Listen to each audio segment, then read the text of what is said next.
Bank খাতের সংস্কার প্রয়োজন এবং কি সংস্কার প্রয়োজন আছে বলে আপনি মনে করেন? এই যে আমরা দুর্বল ব্যাংক বলছি, দুর্বল ব্যাংকটা কিন্তু আমরাই দুর্বল ব্যাংক করছি, লুটপাট করি। এই লুটপাটটা কিভাবে বন্ধ করা যায়, পাশাপাশি কি সংস্কার প্রয়োজন আছে বলে আপনি মনে করেন? দেখুন, আমাদের যে এই ব্যাংক খাত, এখানে দেখা যাচ্ছে যে একটা ব্যাংকের যে পেইড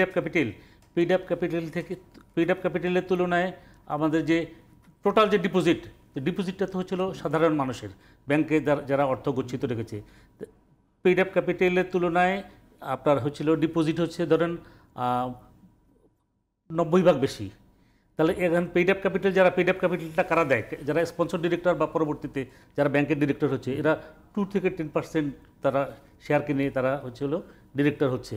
কিন্তু তারা ধরেন ব্যাংকের টোটাল ডিপোজিটের 1% টাকা হচ্ছে তাদের। এটা দিয়ে তারা কিন্তু একটা যে 1.5 লক্ষ হাজার বা 2 লক্ষ হাজার কোটি টাকার ব্যাংক তারা নিয়ন্ত্রণ করতেছে।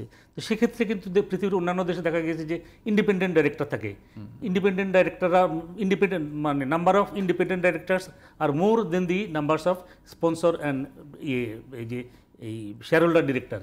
তো সেক্ষেত্রে ইন্ডিপেন্ডেন্ট ডাইরেক্টররা যদি ব্যাংক যদি নিয়ন্ত্রণ করে স্বাধীনভাবে কাজ করতে পারে। কিন্তু আমাদের দেশে যে দেখা যাচ্ছে যে একটা ব্যাংকে হচ্ছিল যে 16 জন, যেমন একটা ব্যাংক আমি আজকে সকালে কথা বলেছি, 12 জন ডিরেক্টর, তার মধ্যে 2 জন ছিল ইন্ডিপেন্ডেন্ট ডাইরেক্টর, তাহলে হচ্ছিল লেস দেন 20%। এবং ওই যে 2 জন ইন্ডিপেন্ডেন্ট ডাইরেক্টর তারাও কিন্তু এরাই এই যে যারা স্পন্সর ডিরেক্টর বা শেয়ার হোল্ডার ডিরেক্টর, ওনাদের কিন্তু আশীর্বাদ পুষ্ট, ওনারাই কিন্তু তাদেরকে নিয়োগ দিচ্ছেন। ওরা কিন্তু এমনি শেয়ার হোল্ডারদের মধ্য থেকে কিন্তু আসছে না। কিন্তু তো এখন আপনি যদি অধিক সংখ্যক যদি এই শেয়ার হোল্ডার ডিরেক্টর যদি দিতে পারেন, আর তার চেয়ে বেশি প্রয়োজন হচ্ছিল বাংলাদেশ ব্যাংকের monitoring and control, superintendence and control, Bangladesh bank এবং ব্যাংকিং ডিভিশনের। এবং আমরা অতীতে দেখেছি যে বাংলাদেশ ব্যাংক এবং ব্যাংকিং ডিভিশন হচ্ছিল আমাদের বড় বড় ঋণ খেলাপি যারা ওদের পক্ষ হয়ে কাজ করেছে। এবং বাংলাদেশ ব্যাংকে you will be astonished to know, Bangladesh ব্যাংকের পিয়ন থেকে শুরু করে একদম বাংলাদেশের পদস্থ ব্যক্তি পর্যন্ত, এটা মানে এখন হয়তো বর্তমান যিনি গভর্নর হিসেবে গিয়েছেন খুবই ভালো লোক। ইতিপূর্বে যে আতিউর রহমান এবং আতিউর রহমানের এরা যারা গিয়েছে, এদের কেউরই কিন্তু গভর্নর হওয়ার মতো যোগ্যতা ছিল না। এবং আতিউর রহমানের সময় কিন্তু এটা খালি বাংলাদেশ না, পৃথিবীর ইতিহাসে অত্যন্ত একটা ন্যাক্কারজনক ঘটনা ঘটেছে। এই যে বাংলাদেশ ব্যাংক থেকে যে আপনার এই যে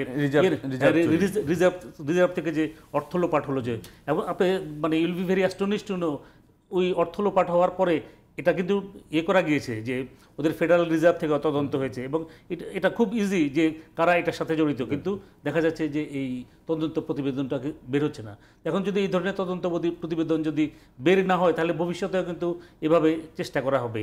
আর এটা এই যে বাংলাদেশ ব্যাংক থেকে যে অর্থগুলো চলে গেল, তা এখানে তো নিশ্চয়ই তো আমাদের যে এই স্থানীয় অনেকের তো যোগসাজশ ছিল, তো ওদেরকে তো ধরেন বিচারের আওতায় আনা হয় নাই, বা বিচার প্রক্রিয়া যেটা এটা দীর্ঘসূত্রিতা বা বিচারের যে এই আপনার এই তদন্ত কার্য দীর্ঘদিন যাবৎ আমরা দেখছি যে সময় নিচ্ছে, তদন্ত প্রতিবেদন দাখিল করা হচ্ছে না। তো এইভাবে যদি ধরেন রাষ্ট্র যদি পক্ষপাতদুষ্ট যদি হয়ে যায়, তখন তো দেখা যাচ্ছে যে যারা অপরাধ করে তারা তো মানে পার পেয়ে যাচ্ছে। এবং আরও আপনি আশ্চর্য হবেন যে যিনি তখন গভর্নর ছিল, পরবর্তীতে তাকে দেখা গেল যে আবার তিনি ঢাকা বিশ্ববিদ্যালয়ে ফিরে এসেছেন এবং সেখানে শিক্ষকতা করছেন। তো এই ধরনের একজন ব্যক্তি যিনি হচ্ছিল বিতর্কিত, এবং যার সময়ে এত ধরনের এটা হয়েছিল মানে আমাদের বাংলাদেশের ইতিহাসে হলো সবচেয়ে বড় ফিনান্সিয়াল স্ক্যাম, ওই ব্যক্তিকে কেন আবার ঢাকা বিশ্ববিদ্যালয়ে মানে তার যে পূর্বস্থানে শিক্ষকতা পেশায় ফিরিয়ে আনা হলো?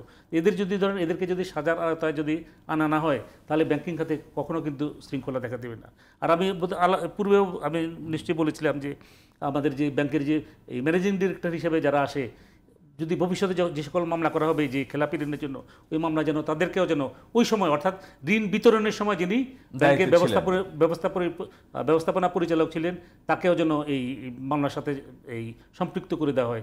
তাহলে হয়তো এই যে ভবিষ্যতে যারা এই ম্যানেজিং আসবেন তারাও সজাগ বা সতর্ক হবেন। আর তারপরে আপনি দেখেন যে এই ব্যাংকের যে ম্যানেজিং ডিরেক্টর যারা, এদেরকে এই প্রশ্ন কিন্তু এর আগে অনেক জায়গায় উত্থাপিত হয়েছে যে আপনার 5 থেকে 25 লক্ষ টাকা পর্যন্ত বেতন এবং ভাতা দেওয়া হচ্ছে। তো হোয়াট ইজ দ্য জাস্টিফিকেশন?